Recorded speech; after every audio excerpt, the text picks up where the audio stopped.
Hello everybody and welcome back to my channel, and if this is your first time here, hello, welcome. This is Essential Patience and I am Patience.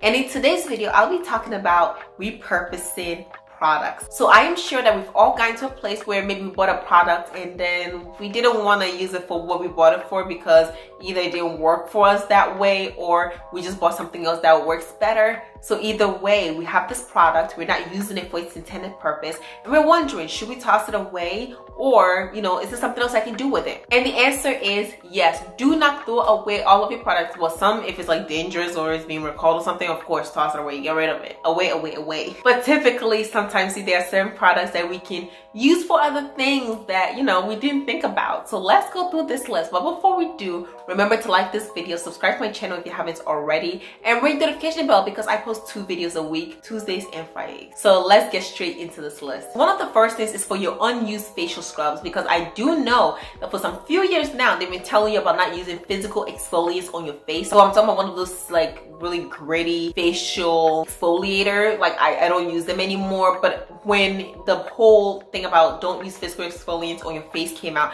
I actually had a physical exfoliant. So I was like, what do I use this for now? Like everybody's like, don't use it, cause little tears in your skin. Well, I end up using it as a body exfoliant. The skin on your face is more fragile and it's weaker, but the skin on your body is better. And for a lot of physical exfoliants, I already used to use exfoliants on my skin. So instead, I just use my facial one for a body one as well. And it worked really well. So I didn't waste the product. I didn't have to toss it away. And you can do it too. If it was going to exfoliate your skin on your face, it was going to do that on your body as well. So using that instead of tossing it away is a good way of repurposing it. So you can still get use of it and you don't waste money. But it's really a good way to repurpose unused facial physical exfoliants.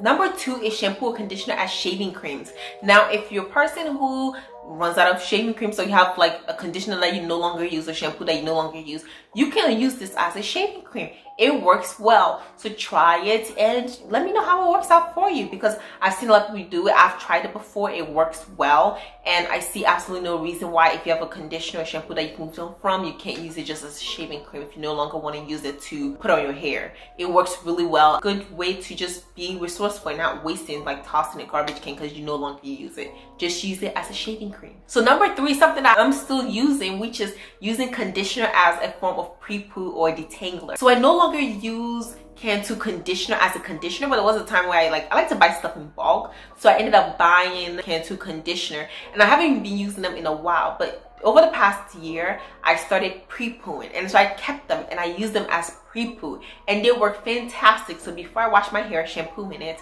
I go through it with sections. I put water there, I put some conditioner, use it for especially the slip, and I detangle my hair, and it works wonderfully. I've not bought a pre-poo ever. I'm gonna keep using this. It works well. It is affordable. It's a way of not wasting products. So I would say give it a try. If you have some unused conditioner in your cabinet or whatever that you don't know what to do with, try using it as a pre-poo, as a detangler before you shampoo your hair. It works wonderfully. Number 4 is, again, if you need some shaving cream and you want something else to use, is using shower gel as shaving cream. It also works well. So if you buy some shower gel, for whatever reason you're no longer using it, you've moved on to something else, but you can use it always as shaving cream. A lot of these things you can try. If it doesn't work out, it doesn't work out. And I think also keep in mind, depends on the brand, because we may not be using the exact same brand, but shower gel works really well as shaving cream. So if you have some somewhere that you're not using again, you can repurpose it as shaving cream. So 5 is using your shampoos for manicures. So this is something that I actually found out that I was like really surprised. But if you're gonna give yourself a manicure, a pedicure, you just want like the cleanser and stuff, like give that whole feel, you can actually use shampoo to cleanse in between your toes. It'll give it that nice, like almost the salon-like feel before you go in and do everything. It's actually really good. So you can try with any shampoo that you were trying to repurpose. Just fill it with some water and use it to wash your hands and stuff like that, and wash your manicures and stuff. My nails are not done, so I'm not going to show it. But you can use it for your manicures and your pedicures. So number 6 is actually really simple. We're just using facial lotions or facial creams as body lotion. So this is something that I started doing when I was buying creams that had fragrances. So right now, none of my facial products actually have fragrances except for my chemical sunscreen. But it doesn't affect me. I've been using it for 3 years. It's fine. But all of my other ones, my facial cream, they don't have any fragrances. But when I started to transition and learn more about facial products and skincare products, I found out that I actually was using a product that had fragrance in it. And I didn't want to toss it away because I was going through some skin issues and acne. So I was trying to remove any type of product with fragrance from my skincare routine. It was like, oh my goodness, my facial cream has fragrance. So what do I use it for? I use it as body lotion because your body and the skin on your body is much thicker than the one on your face. So you can easily use that as lotion. So instead of tossing it away and being like, oh my goodness, like I need to get rid of this, use it as body lotion. It works well. If it was going to work for the face, it's going to work for the body even better. And the fragrance does not irritate a lot of times the skin on your body because it's much thicker, it's stronger than the one on your skin, which is more delicate. So try that. Number 7, number 8 kind of go together, but number 7 is using lighter foundations as concealer. So this is something that you can do if you're just trying to mostly brighten up your under eye. Some places, you know, you can definitely have a time of the year where you're lighter and then other times where you're darker. So in the summertime especially, you know, I get a tan. So if I have a lighter shade foundation, I'm like, for some reason I just wanted a lighter concealer or something just to brighten up my under eye, you can use foundation, just your lighter shade foundation to brighten up where you need to. Just use this as a concealer and it works really well. And I've tried it and it works well because my skin tone varies very much between winter and summer. And number 8 is to use darker foundation during the other months as contour. So you can definitely use that, you know, if you're not a contour person. I'm not typically a contour person. Sometimes I bronze, like, you know, I like a little bronzer. Typically I am more sticking to the basics, so I don't really contour like the whole nose contour. It's a little much for me. So instead I like to do more of like a reverse contour technique. You remember that? I think it's coming back, maybe.